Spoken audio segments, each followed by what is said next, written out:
कहीं न कहीं उन मजलूम औरतें और जो जुल्म हो रहा है मणिपुर में तकरीबन 3 महीने से, उसके खिलाफ ये चिंगारी है।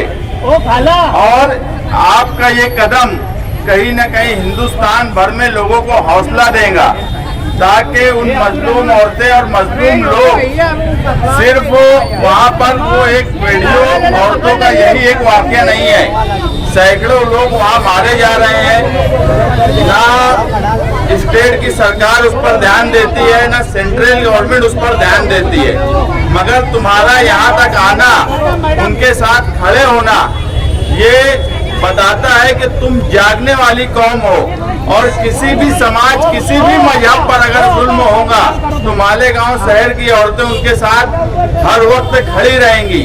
ये चिंगारी जो आज आपने यहाँ लगाई है, मैं ये मानता हूँ ये हिंदुस्तान भर में इसके असरात पड़ेंगे। दूसरे शहरों में भी आपको देखकर लोग उन मजलूम औरतों के लिए, उन मजलूम लोगों के लिए खड़े होंगे। हम हमेशा से ये बात मानते हैं कि जुल्म किसी भी समाज पर, जुल्म किसी भी मजहब पर अगर जुल्म और नाइंसाफी हो रही है तो मालेगांव शहर हमेशा उनके हक में खड़ा रहेगा।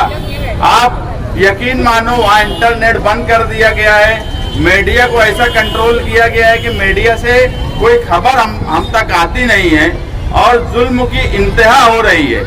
लेकिन ना ही जो सरकार बेटी पढ़ाओ बेटी बचाओ का नारा लगाती है, ऐसी सरकार जिसका नारा ऐसा हो, उसकी सरकार में हर वक्त इसी तरह से जुल्म हुआ।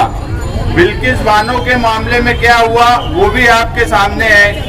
यहाँ तक कि जो पहलवान औरतें थी जो हिंदुस्तान के लिए मेडल लाई, उन औरतों को महीनों धरना देना पड़ा। और मणिपुर का जो वाकया हुआ, उसने हिंदुस्तान के समाज को, इंसानियत को झंझोड़ कर रख दिया।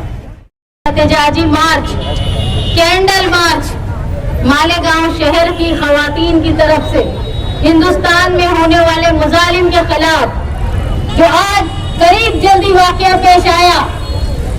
मणिपुर में 5 खवातीन को बरहना जुलूस की शक्ल में निकाला गया, उनके नाजुक हिस्सों को छुआ गया, उनको जलील किया गया।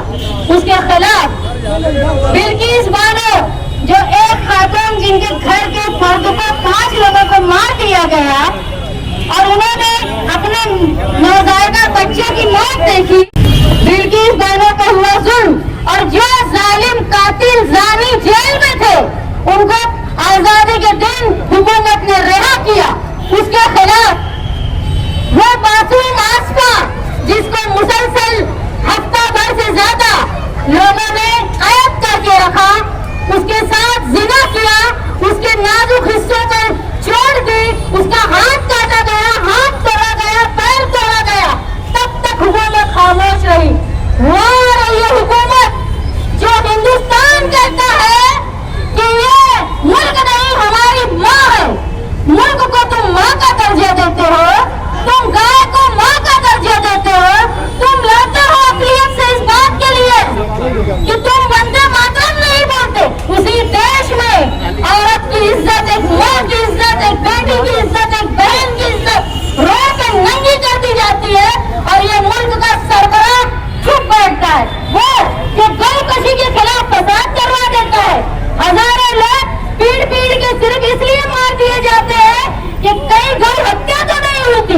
उस देश में जहाँ बेटी बचाओ बेटी पढ़ाओ की बात करते हो, वहाँ दलित की बेटी महफूज रही, वहाँ मुसलमान की बेटी महफूज रही, वहाँ ईसाई की बेटी महफूज रही, वहाँ बुद्ध की बेटी महफूज रही, और तुम बोलते हो, तुम लड़ाई करते हो सिर्फ इसलिए तुम ये जुल्म औरतों को होने देना चाहते हो कि तुम्हारी एक बेटी ना फंस जाए।